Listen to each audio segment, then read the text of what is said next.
All right, ladies and gentlemen, the Raptors go out there and get their ass kicked against the Houston Rockets today.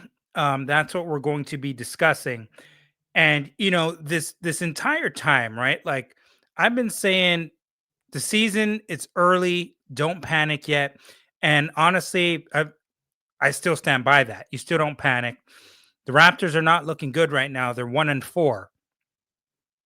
I think you might have to start to panic.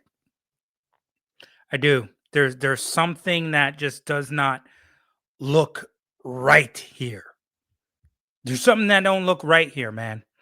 And the big part of that is, let me get this microphone a little higher here. The big part of that is for me is that damn it, the Raptors can't guard. And so the Houston Rockets come into Toronto, punch them in the mouth early. And the Raptors kind of weathered the storm a little bit, but as soon as the second half kicked off, I mean 139 points in this game. Not good. Not good. Jakob Pertl was out, by the way. Okay. Colin Murray Boyles. Rookie Colin Murray Boyles got to start in this one. And something's going to have to change and change soon, or else it's going to be a very painful season to watch if you're a Toronto Raptors fan. So, first of all, Colin Murray Boyles didn't even look bad. There's some rough plays here and there on both ends of the floor, but for the most part, he pretty much held his own. And that's what you want to see from a guy who's just a couple games in to his professional basketball career. So he looked decent. But let's just kick things off here in the first quarter. CMB gets to start. Pirtle has a back injury. And first of all, Pirtle, he can't move right now. And I'm very worried about Jakob Pertl and his status and his back. First of all, aside from the game of basketball, Jakob Pertl, just get better, get healthy, fix that back up, get it right, take the time off that you need. And just overall, as a big man who the Raptors just gave a lot of money to see that he can't move a damn out there is pretty concerning. Is pretty concerning because we're used to Jakob Pertl showing up with his lunch pail. Coming into the games, he got a hard hat on, giving you 16 and 9, 16 and 10, whatever the hell he gives you over the past couple years. That's what we're used to when we see Jakob Pertl. And now to see him out there and the guy can't move, yes, it is a little concerning. But overall, for those of you who didn't see the game, you're wondering what happened to Jakob Pertl. He's out with a back injury. Now, Ingram looked good in this game. And he had 29 points. He played 33 minutes, 11 of 16 from the field, 5 of 7 from 3-point range, which is good. And I do want to, emphasize him shooting threes because a lot of the time he gets to his spots on the inside, which I like. He's almost unstoppable when it comes to pulling up at mid range. Okay. Anywhere close around that painted area, you see him taking jumpers from there, fading away on them. Damn it. He's almost impossible to stop from there. And then when he's backing it up from 3-point range, if he's making that and he's on, then he's on. And that's what he was on tonight. So I liked what I saw from Brandon Ingram. He had 5 points with 9 minutes remaining in that first Q. But then the Rockets go on a 7-0 run with 7:30 remaining in that first quarter. He ended up, Brandon Ingram I'm talking about, getting 9 of the first 19 points for the Toronto Raptors. Like he came out in attack mode, which is exactly what all of us want to see. Between him and Barnes and either Barrett and whoever the hell it has to be, we need to see at least 2 out of 3 of these players coming out in attack mode. There has to be. But it just seems like to me at this point, there's just not a consistency. There's not a natural flow on the offensive end. I'm still waiting for them to try to figure that out because at times it's just kind of like, okay, is it your turn? Is it my turn here? Like, I feel like there's no floor general right now. in regards to our starting point guard with Emmanuel quickly. To me, I see a lot of guys who can score, but there's no flow in the offense. We might come back to that in just a little bit. We may come back to that in a bit. Houston goes into a zone. And luckily, Toronto's 3-point shooting in this game is what kept them in there. Okay. They were 52.5% from 3-point range, 21 out of 40 overall in this game. And it's the only reason they were probably actually in this game early was because of their 3-point shooting. Now, there's a big issue here that we have to talk about. It's glaring. The number is disgusting. I'm going to give it to you in 1 second. Houston was 8-0 with 8-0 when it comes to second chance points in that first quarter. And they had a 39-30 lead after the first quarter. 15-8 when it comes to rebounds in that first Q. Okay? But this is what I have to mention. I'm looking here right now at the rebounding numbers. 53-22.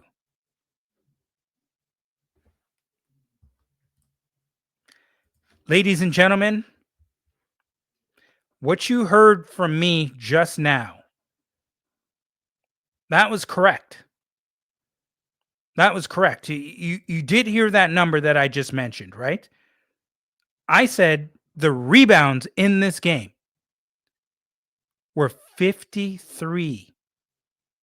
It's completely BS. This is shame. Shame for the referees, shame for the league to allow this. Forget about Houston. Toronto, we have a problem. We got to figure something out in regards to size, toughness, grit.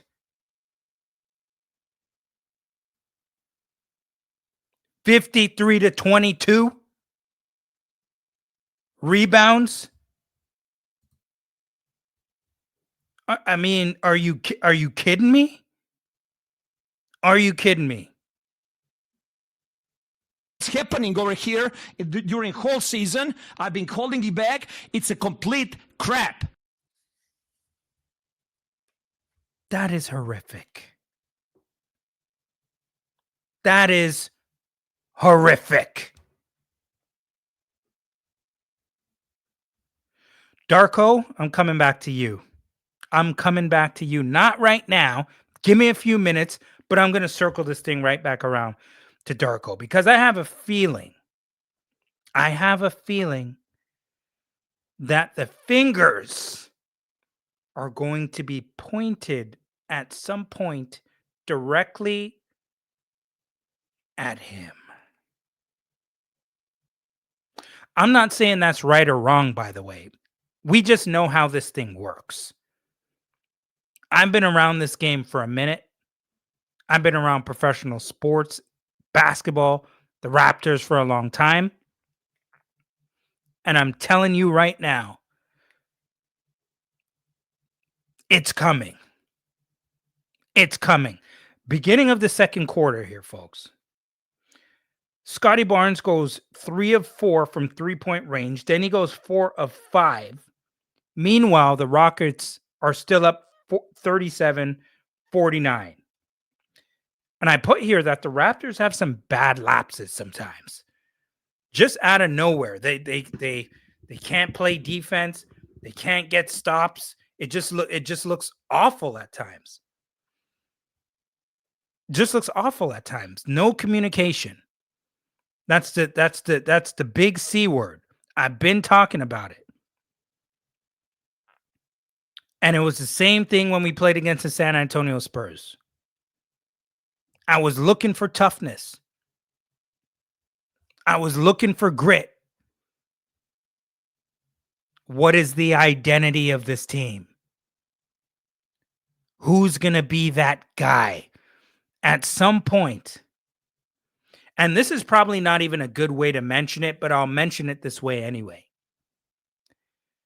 Is somebody willing to be the bad guy?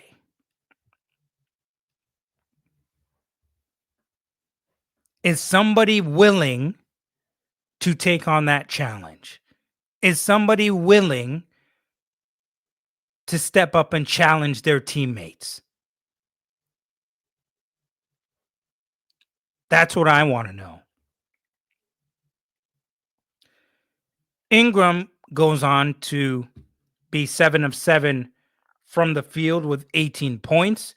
Scotty Barnes had 14 points, 4 of 6 from 3-point range. The Rockets end the half. You heard me correctly. End the half on an 11-0 run, 27-19 in the rebounding column. Second chance points was 15-3 for Houston. Like it was, some of these numbers are glaring here. Some of them are absolutely glaring. And it needs to be addressed, and it needs to be addressed quickly because Darko, I'm telling you, this ain't the same management.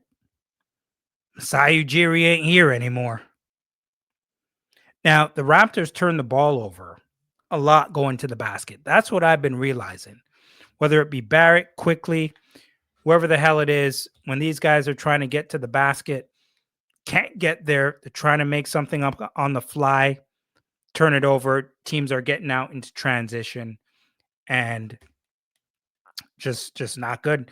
27-7 in fast break points for the Rockets. Now, a lot of these numbers are alarming here, folks, in this specific game. 27-7. 27-7 in fast break points. These numbers, boy, I tell you. And for the Raptors, getting your ass kicked like this, Houston only had 2 more field goal attempts than you. They only had 2 more field goal attempts in this game. The Raptors shot 50% from the field. The problem is that Houston shot almost 60% from the field, 57.5 to be exact.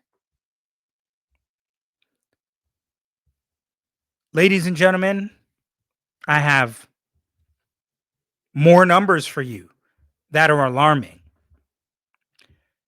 Listen to this. Remember, I was talking about the whole size, rebounding, toughness, grit. Points in the paint in this one. Points in the paint. 66-36 in favor of Houston. 66-36 in favor of Houston. They were killing them on the inside. They were going inside any chance they can get. There is no rim protector in there. Smart strategy from Coach Ime Udoka, because they were just manhandling the Raptors on the inside. And you got to give credit to the bigs for Houston, because they just came in and dealt with their case. 2 guys that I looked at that were very effective in this game on Houston, aside from Kevin Durant, who absolutely went off along with Jabari Smith. Kevin Durant had 31 points in this game, 11-19 from the field, 4 of 8 from 3-point range, 5 rebounds, 1 assist. It couldn't have been any easier. It was just a 3-point shooting practice, pretty much, at this point. Jabari Smith looked really good. If he continues to play like this, I mean, I don't know. Houston could be something good here, folks.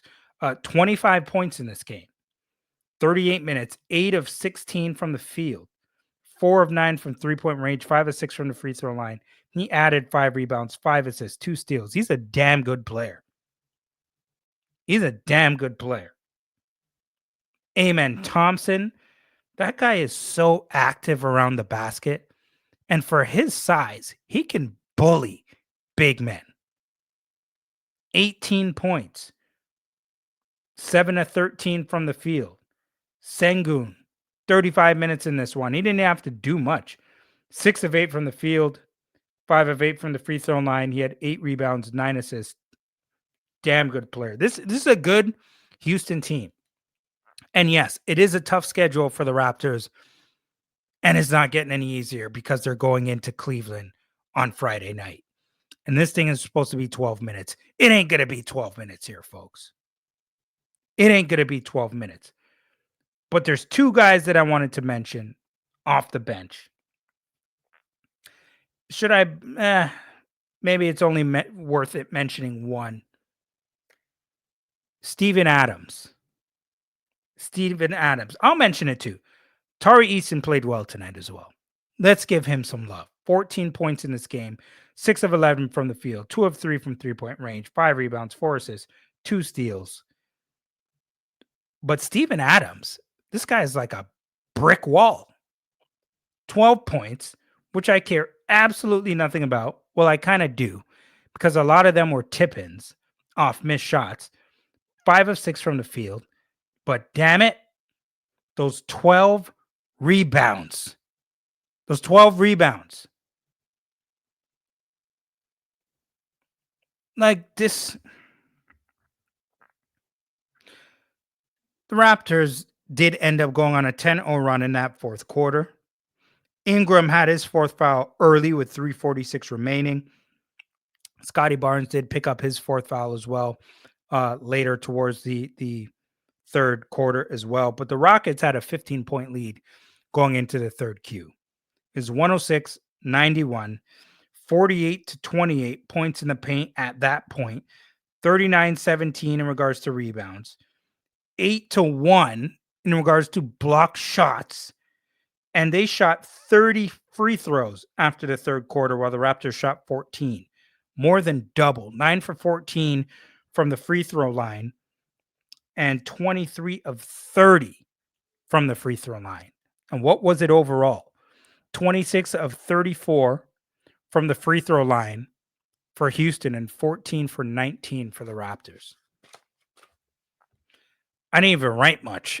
What did I write here for my notes in the fourth quarter? Houston's killing the Raptors on the inside when it comes to the paint.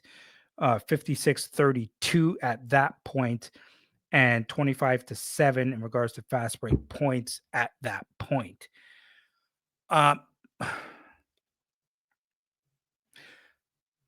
Darko is going to have to play with the lineup here a little bit. He's going to have to get creative, because 139 points, not acceptable. Not if you're going to be a team in this league that is planning to win.